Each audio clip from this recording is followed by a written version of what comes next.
Review! Squid Game. A show that has gripped the interest of many all over the world, the most successful show that Netflix has ever produced before, and a show that single-handedly changed the game of Halloween costumes. But most importantly, a story that has gripped the eyes of many and sparked debates about thematics and the quality of the show all over the place. Now, the show has ended after a ridiculously popular first season, a second season that was a bit more polarizing, and now the third season have come out and concluded the whole thing, and I got some things I want to say. Now, to break down my thoughts on the entire show, there's a few things that I want to go over first of like just my general thoughts of the entire show, right? In general, I like Squid Game quite a lot, especially season 1. I think the concept is a very interesting hook. I like the set design, I really enjoy the acting, the writing, the characters, it's all great. For the most part. I mentioned this in a little bit in my video where I talked about my top TV show episodes of all time, where Squid Game came up for a large part of it, and the thing is that Squid Game is very unique in my eyes in how extremely mixed it is. The jump in quality in between scenes is something that I have never seen before in my life. It is baffling to me to see us jump in between Citizen Kane and The Room within seconds of each other. Now, the main storyline in season 1 is like 85% brilliant, with a few hiccups along the way, but overwhelming majority is great. Then the other storyline, featuring a detective, is fucking disastrous. Now, this mostly goes for season 2 as well. Main storyline is mostly great, but unfortunately not as good as season 1. And the detective storyline in season 2 is not as insultingly awful as it is in season 1. It's just pointless bullshit that have nothing interesting about them and nothing of value happens. Then, for all of you that have seen season 2, you will also know, as I mentioned, that it is not a finished season at all. It is not a story that I've built up to the climax here. It literally just cuts in the middle of the story. And when you see season 3, it really gives off the impression that it was not planned to be 2 separate seasons, and they ended up just taking the season and arbitrarily just cutting in the middle of it for no particular reason, just so they can draw out 2 seasons of the story. Now, to properly organize my thoughts on season 3 and in turn the entire show, I will have to split it up a little bit into chapters of the topics that I want to discuss, because I have a lot of things to say about a lot of different things in this show. And if you want to skip to a specific section of the video, then you'll have the chapters in the timeline below over here. Starting off with the characters. Now, I believe the characters are the strongest part of this entire show. The characters we have been introduced to have so much value to them and are so interesting to watch and follow. I will now be going over the important characters of season 2 and 3, both small and big, and good and bad, and give my thoughts on them all. Jung-Bae, I think, was fitting for the time he was in the show and got a meaningful end. I particularly enjoy the conversations he has together with Gi-Hun, where he kind of draws out the Gi-Hun from season 1. Of course, it's difficult to understand and explain specific line delivery in a foreign language, but Gi-Hun from the beginning of this show has such a specific way of delivering his line, making him seem so extremely whiny and childish. And of course, he has changed a lot since the beginning of the show, and when he talks to Jung-Bae, some of those old traits come out a little bit. Since they go so far back, and we even see him in the pilot, you can tell that they know a lot about each other. And just like with old friends in real life, sometimes those old traits get drawn out. And that's just a testament to the terrific acting from Gi-Hun's actor, but it's also just really fun to see that aspect of his character come out. Jung-Bae also just feels like a sweet guy, so I enjoy him for that, but I like him mostly in how he affects Gi-Hun's story. I also think it's a fitting end for his character, that their rebellion gone wrong ends with Gi-Hun's best friend getting killed. Fitting end for both the character of Jung-Bae and also as a repercussion for their actions in the season 2 finale.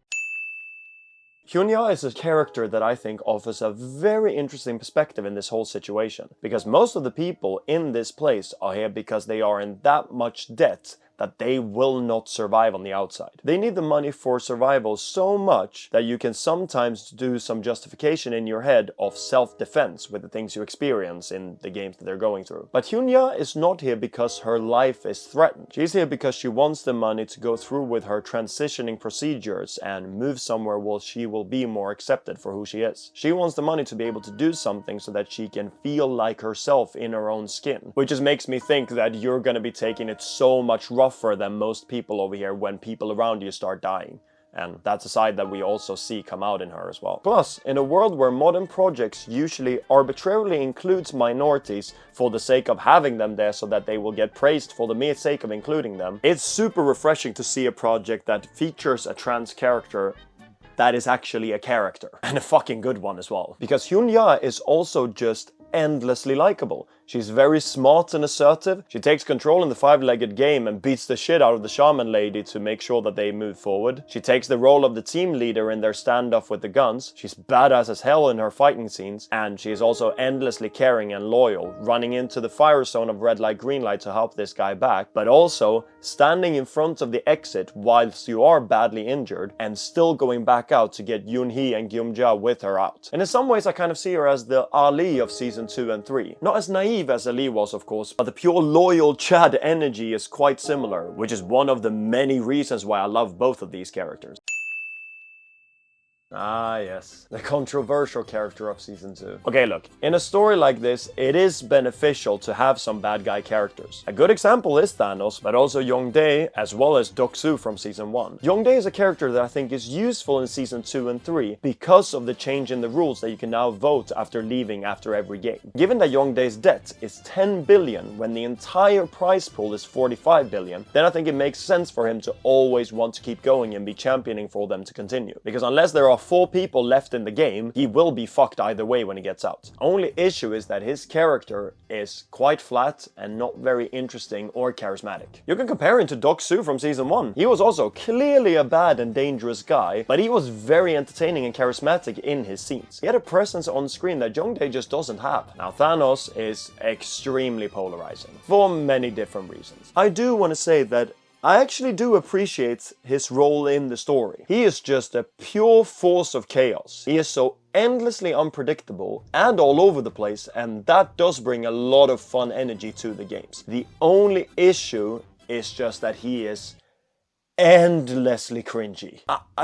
I cannot bear anything he says. To me, it's kind of indistinguishable from all the bullshit that the VIPs say in the story. I just cannot stand him. Now, I also do recognize that my disdain towards this character is a very subjective disliking on his demeanor, which is why I also want to point out that he does serve a good purpose for the narrative. I just personally cannot stand him. Something a lot of my friends know about me is that I'm kind of chronically allergic to cringe, and a lot of Thanos' scenes get very difficult to watch.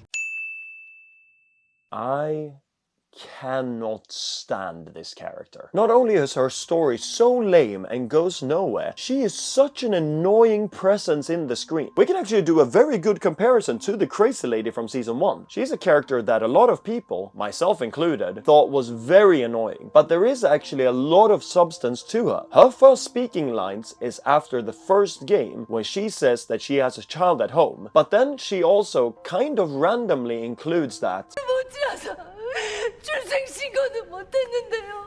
When you see this for the first time, you don't really think that much more about it. But upon rewatching, you realize that this is one of the most manipulative characters in the show, and that more likely than not, everything she says over here is bullshit. Throughout the season, regardless of how annoying I found her, she does play an important role in the story, and she is also directly connected to Deok-Su's story as well. But the Shahman Lady really does not have a satisfying role to play in this story. You can remove her and nothing really happens. And I kind of wish they did. 무당이 아니라 그냥 도른년일세, 어?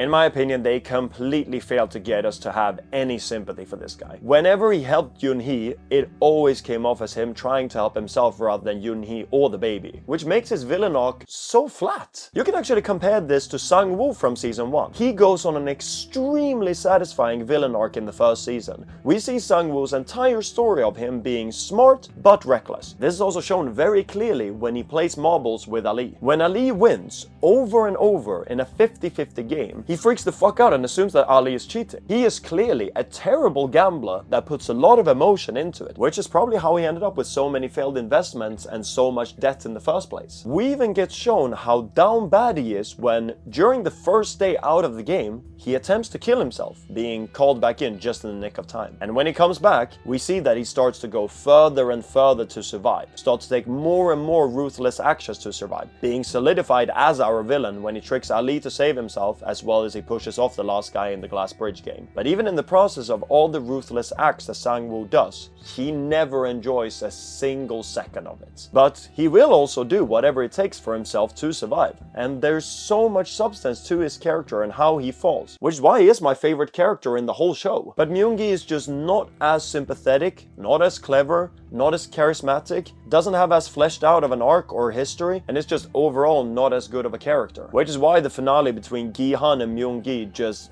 doesn't resonate as much with us.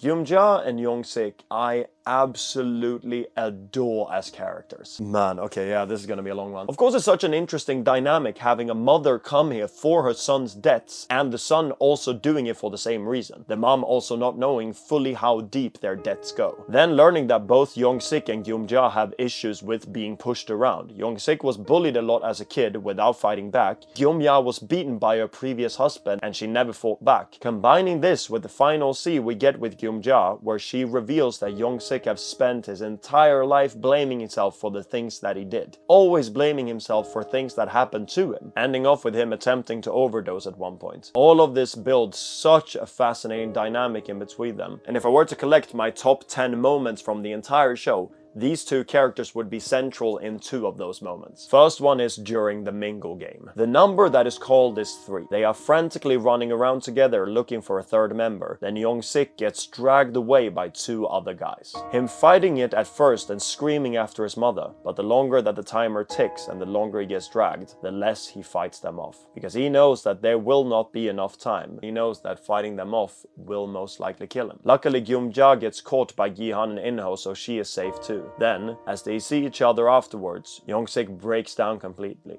apologizing as tears are streaming down his eyes, endlessly filled with guilt over his betrayal, but also relieved that she actually survived. We got to see, throughout the season, Yong-Sik caring for his mother and staying by her side the whole time, even when he denied going in on a strong team because he didn't want to leave his mother's side. But everyone has a breaking point, a moment where that loyalty does end, and here we all got to see it, clear as day. Geum-Ja got to see the moment where Yong-Sik actually stops fighting and leaves his mom behind. Something that's going to be hard for any person to see. But after what just happened, he is holding on to her as hard as he possibly can. What an insanely brilliant moment they wrote here. Playing off of the dynamic that these two characters have in between each other, culminating in a stream of emotion flowing out of the both of them.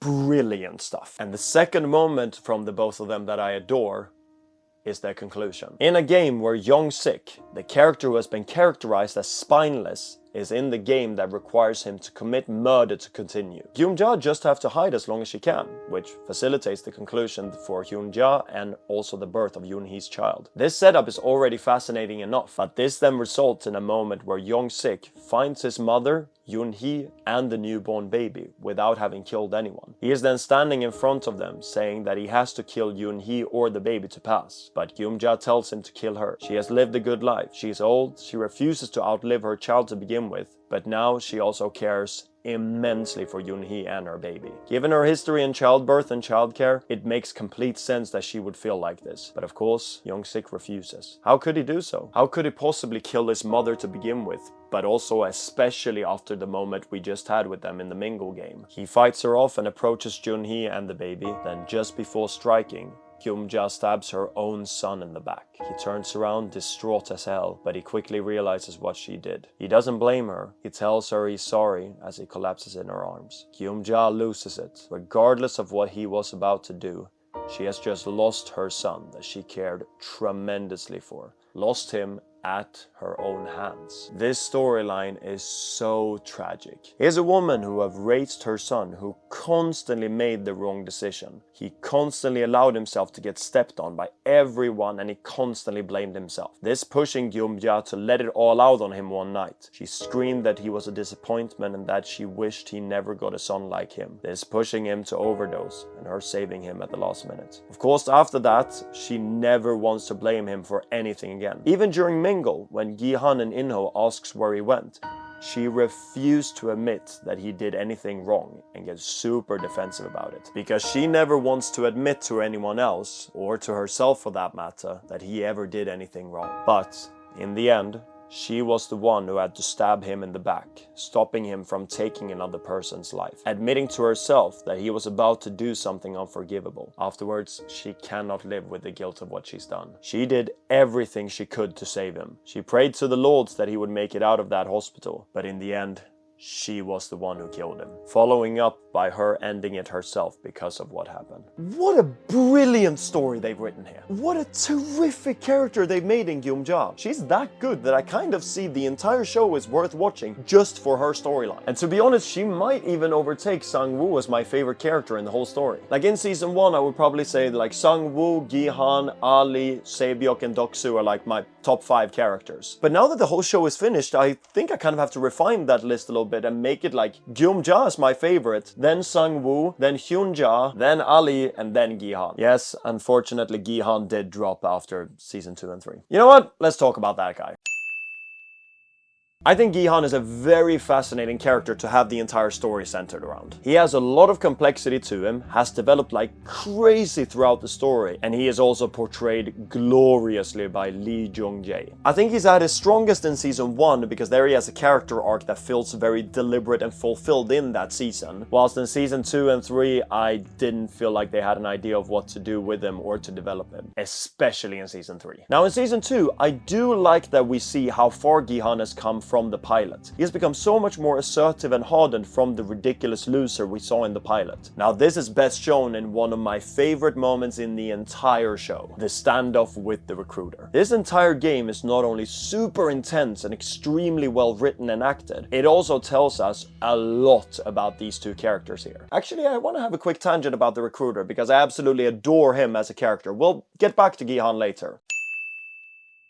Not only is he incredibly portrayed by Gong-Yoo, but he is also such a fascinating character. When we have only seen him be so mysterious and very ominous in his scenes in season 1, then we get the moment where he goes to the park and does a little stunt on the homeless people over there. This movie is super fascinating because it, of course, is showing the philosophy of the creators of this game, and that this guy believes so much in this concept that he just does mini versions of it in his spare time. But they do it in such a funny way where we have this character that's been very calm and powerful this whole time, and then when he stomps on the breads that the homeless people denied, he just freaks the fuck out and goes absolutely bonkers on it, and it's so hilarious to see. I wish I would have filmed my reaction to this moment. I was laughing my ass off because it's so fucking funny to see. Like the contrast in between the way we've seen this character before, it cracked me when I saw this. 이름 성기훈 47세 최종학력 대한공업고등학교. Then we move on to the brilliantly written and executed game of rock, paper, scissors -1. Such a horrifying sequence. This scene is a masterclass in writing, editing, acting, and directing, culminating in a moment that I adore. Here we see that Woo-seok has pulled out 2 rocks with his 2 hands, and Kim pulled out both paper and scissors, which means that Kim now has to decide whether he's gonna play paper to kill Woo-seok or play scissors to kill himself. And in that realization, he of course gets stunned and think about it for a while. But he ends up taking too long to do so, and he gets disqualified, then also being shot in the head. Fucking brilliant game, and brilliant execution of it. And then capping off with the standoff between Gi-Hun and the recruiter. This entire game is so fascinating to see how it develops. Gi-Hun initially thinking that the recruiter is just a dog that they have going around doing the dirty work for the higher-ups in the game. But this is also showing us the true strength of the writers of this show when they are at their best. Because Gi-Hun has gotten the completely wrong idea about this character. Gi-Hun thinks that he is just a puppet for the bigger organization and that he's running around following their orders. But then we remember that we just saw this guy set up a similarly sadistic game with the homeless people in town, just in his spare time. He wasn't told to do this game by the higher-ups. He just did it for a laugh. This is just what he gets up to in his spare time. This guy is so incredibly invested in this cause and the organization doing these games. He's not at all just a runner for them. He is wholeheartedly a part of their team and believes in these games. And this also gets more solidified when the recruiter tells his story, how he was a staff member who shot his father in the games. This guy was born to be a part of this organization. Which leads to their game of Russian roulette, one that is super fascinating because both characters get challenged here and they both end up sticking to what they believe in. The recruiter tells Gi-Hun when the gun just have 2 spaces left, one is a bullet and one is empty, that Gi-Hun can take the gun, aim it at the recruiter and pull twice. But then Gi-Hun will also prove the philosophy of the games, that deep down everyone is as sturdy as these games and Gi-Hun would be willing to kill if it means saving himself. A belief that Gi-Hun proves him wrong in. Gi-Hun's core belief is that these games don't reveal the dark interior of these people. These games turn you into those people. Gi-Hun refuses to fold to the games that the recruiter has set up. Gi-Hun aims it at himself, pulls the trigger, and survives the shot. I also love the acting over here and the expression on the recruiter's face where he looks at the gun and he's like, motherfucker! But then Gi-Hun tests the recruiter's morals back when he says, you now have a gun with 1 bullet. You can just shoot me, but then you'll also show that these games aren't fair. You don't matter to these people, it's all some sadistic bullshit, and you will never be anything other than their dog. And just like Gi-Hun, the recruiter fully believes in his values and refuses to break his belief in the games. He lost the game, so he has to die. He puts the gun to his head and pulls the trigger. Also, right before pulling the trigger, he pulls off some of the most insane acting I've seen in years when he's doing like a real-life Two-Face. Like, I don't even understand how he's able to pull this off. I guess it's a combination of the camera work and the lighting as well, but it just looks fucking insane, and yeah, it's just a testament to how brilliant of an actor this guy is. It is absolutely fantastic stuff, and it's sad that the recruiter's presence was only so quick, but man, how amazing it was. So much to talk about in terms of the character and the theme. Magnificent stuff. Alright, so moving back to Gi-Hun though. As I said, I like how they've written him in the beginning of season 2, with how far he has come since the pilot. But his characters start to rack up a lot of issues as they enter the games. When it is that he is back in the games, he doesn't say anything or warn anyone. Something that they try to justify by him waiting to be saved by the detective guy and not wanting to make a scene before that, which I think is quite a weak excuse, but sure. Then, during red light, green light, he realizes that he is screwed, so he then starts to try and save some people there by guiding them through the game. A sequence that I really like. I like Gi-Hun's acting, both his actions as a character, but also the fantastic portrayal from the actor of him being stressed the fuck out. But I also think it does a great job of changing the dynamics and events of the game in season 1 so that it wouldn't just be the same thing again. They are distinctly different from one another, and I kind of adore it. But then when the game is over is when the problems really start to arise. Gi-Hun says nothing here. They get a chance to end the games and Gi-Hun is barely saying anything to try and get them to leave. I mean, he says some tiny things, but it's just not enough. Half of the people in this room think that they can go through the games just fine. Something that you might be led to believe after a game like Red Light, Green Light. But that's when Gi-Hun should be saying all kinds of things to making sure that these people will vote to leave. Some things like, you guys think you can go through all of the games just like Red Light, Green Light, but you don't understand. Some of the games, like Tug of War for example,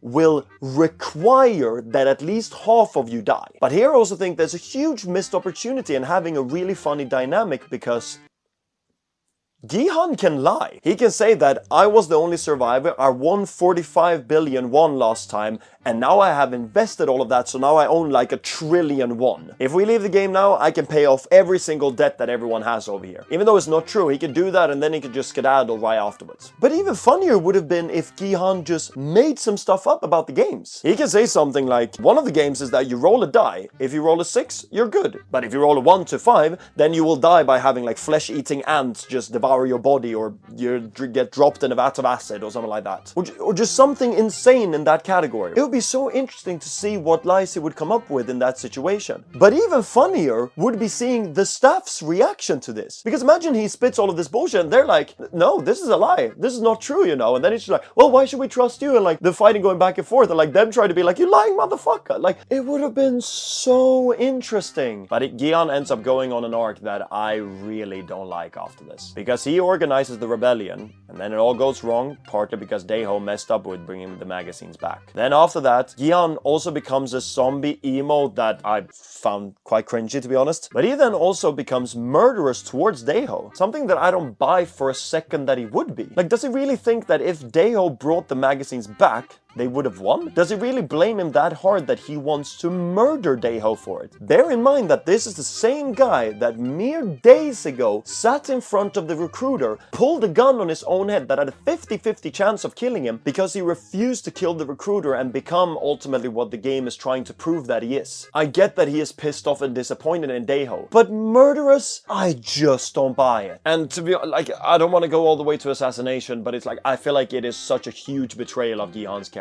But to be honest, the missed opportunity of Gi-Hun lying about the games, I think that's quite a good segue into a new topic of moving away from characters and going into...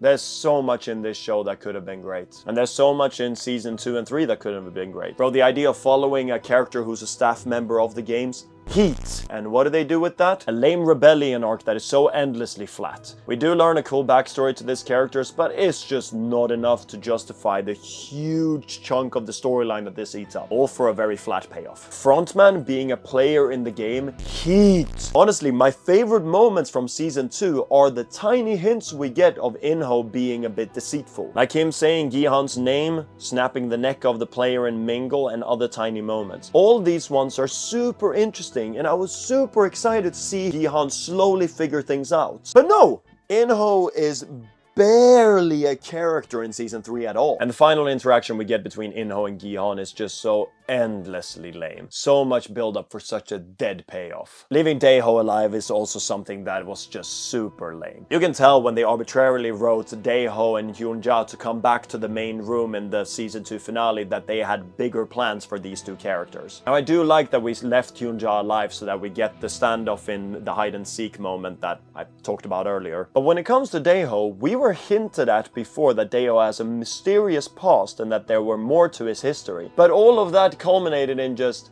yeah, I was trying to be cool and fit in with you guys. Psych. Like, bro, what was the point of all that? There are so many other things that they have missed out on throughout this entire story, but yeah, I kind of want to move to the next topic now, which is... The editing throughout all of the seasons have been rough at times, with some moments of excellence. But season 3 was rough, man. It was such a frequent issue that they paced the episodes and moments very poorly. A great example is actually when we are in the middle of one of the biggest payoffs in the entire story with Geum-Ja and Yong-Sik. This is a conclusion that I have waited eagerly to see how it plays out. Geum-Ja is my favorite character, and the conclusion of this had me hooked to my very core. Only for that moment to be interrupted by...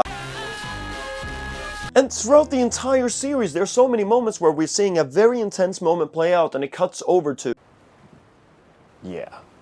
That's an island. I think it's actually a great comparison to make in between the hide-and-seek ending and the best episode in the entire series, Gunbu from season 1. The Marbles episode remains the best episode in the show, and from an editing perspective, it is great for comparing it to the hide-and-seek game. In Marbles, we have 4 storylines playing all out at the same time, and what they do is that we see an event or moment happen, then we cut away from that for a while, only to cut back with some time having passed. An example is when we see Gi-Hun realize that Il-Nam is demented and don't remember the result. Gi-Hun then tricks Il-Nam and says that he said the wrong guess. We cut to some other scenes for a while, only for the next time we cut back, Gi-Hun has almost all the marbles and is looking heartbroken. Time has passed, but we know exactly what has happened in between over here and we have not lost any context. And this goes for all of the stories in the episode. It gives us the feeling that we are following this entire game in real time, but that we are only seeing the relevant parts of the games and we fill in the blanks ourselves. It is such an impressive episode from an editing standpoint. They skip out on the parts we don't need to get the full context and gives us then the important moments in totality without cutting away from any of the action. Really preserving that feeling that we are watching the story in real time and only seeing the important parts. However, a lot of the moments in season 3 are just arbitrarily paused off screen. We see Jun-Hee notice Yong-Sik at the door, then we cut away to another part of the story for a little bit, only to cut back a little later to exactly where we left off. We see the moment where Geum-Ja tells Yong-Sik to kill her, then we cut away again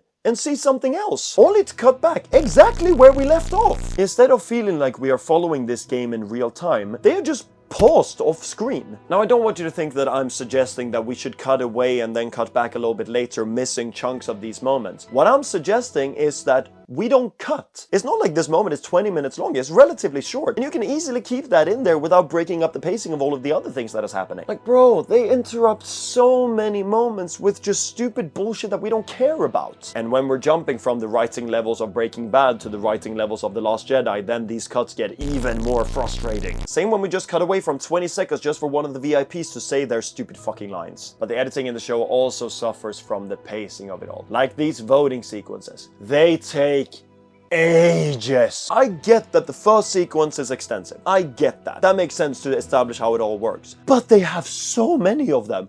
And they just never fucking end, man. Same for the last game as well. It just takes so long to get through. And that might be because we just don't care about any of the characters in the last game and that's what pulls it down. Actually, you know what? Let's talk about the games in this show.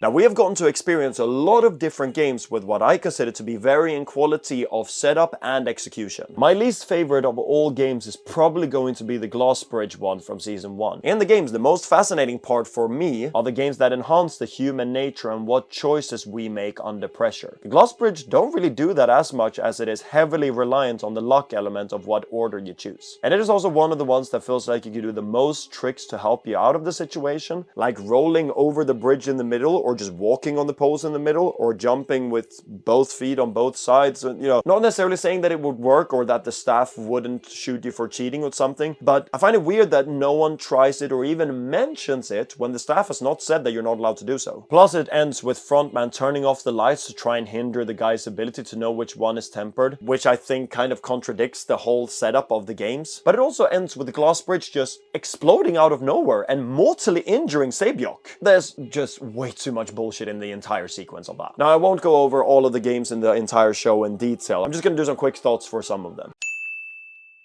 A very interesting solution for Gi-Hun to lick the back of it to get the umbrella out. How the fuck does no one notice the lighter? Such a fun payoff having a team that is clearly weaker than the other team, but them using the actual, like, tug-of-war tactics to win the game. A super fun mixture of a bunch of different games, which leads to some very cool character moments, like Hyun-Ja slapping Shahman, Hyun-Ja telling everyone to look away as she does the juggling thing, In-Ho freaking the fuck out, Dae-Ho acing the Gonji, and also just seeing everyone cheering other players on. Lots of fun moments from the entire sequence of this.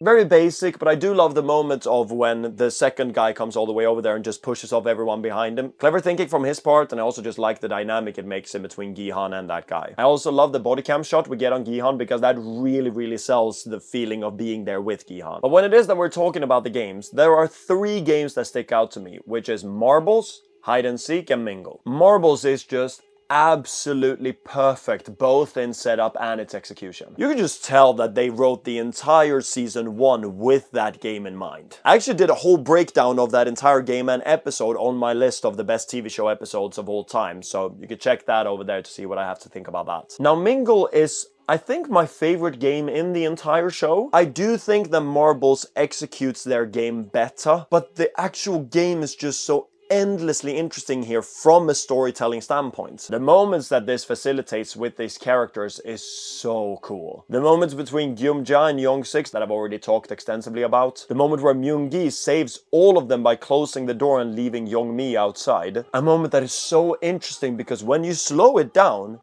it is true. If it was that Hyun-Ja went outside to get Young-Mi back in, they would have run out of time and all 10 of them would have died, along with Myung-Gi as well. So what he is saying is true. But everyone here knows that Myung-Gi would have done the exact same thing, regardless if that was the case or not. And the shot of Young-Mi's look going from crying to dying is so powerful. I also adore the moment where Dae-Ho leads the group into a room that has Jung-Bae and 4 other characters in there. And he turns around and just gives off this creature-like scream, like...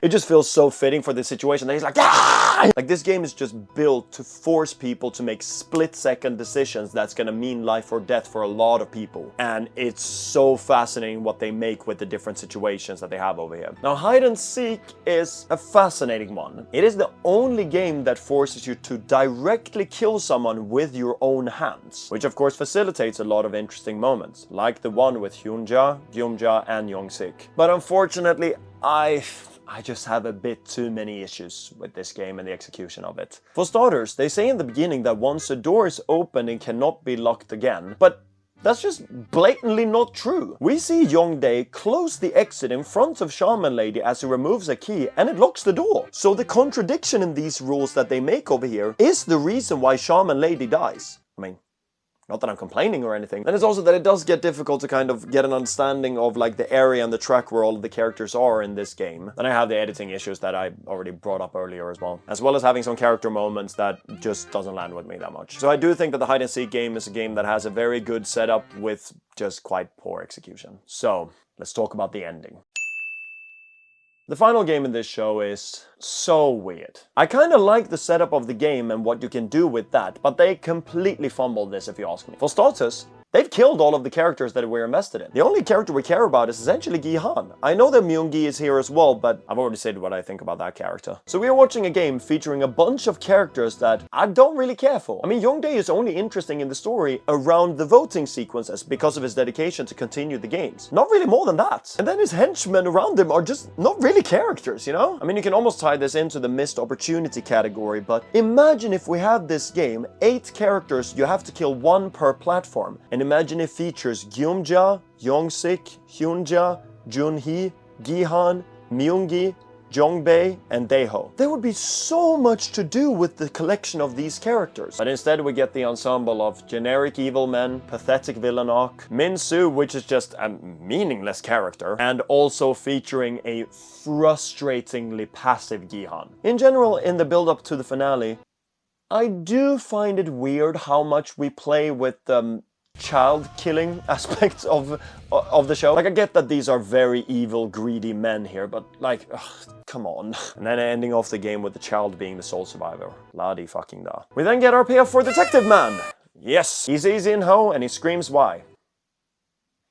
That's fucking it. Like, I could do a 10-hour rant that goes into detail about how every aspect of this character does not work, but he's just not worth my flipping time, man. What a complete waste. We spend half of the entire series with this guy, and it goes fucking nowhere. Then we get In-Ho giving Gi-Hun's kids some money, which is like, okay. And then we tease the fucking American Disney live-action remake of Squid Game as well. Ugh. How exhilarating. I can't wait to see fucking Chris Pratt, The Rock, Pedro Pascal, and Anya Taylor-Joy play Twister together.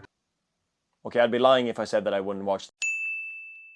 Squid Game truly is one of the most fascinating pieces of media I have ever seen before. I've never seen anything with this wide of a span of great and bad things in between it. Like, we literally spend seconds in masterclass in filmmaking, then we see amateur bullshit. We see a scene from The Godfather, then a scene made by Zack Snyder. We see a scene from Better Call Saul, and then a scene from MCU Phase 4. Like, it's actually insane how much we flip-flop in quality, and it's extremely frustrating to watch. But the kind of good thing, though, is that every scene featuring the detective or Noelle or VIPs or whatever, they are that superfluous.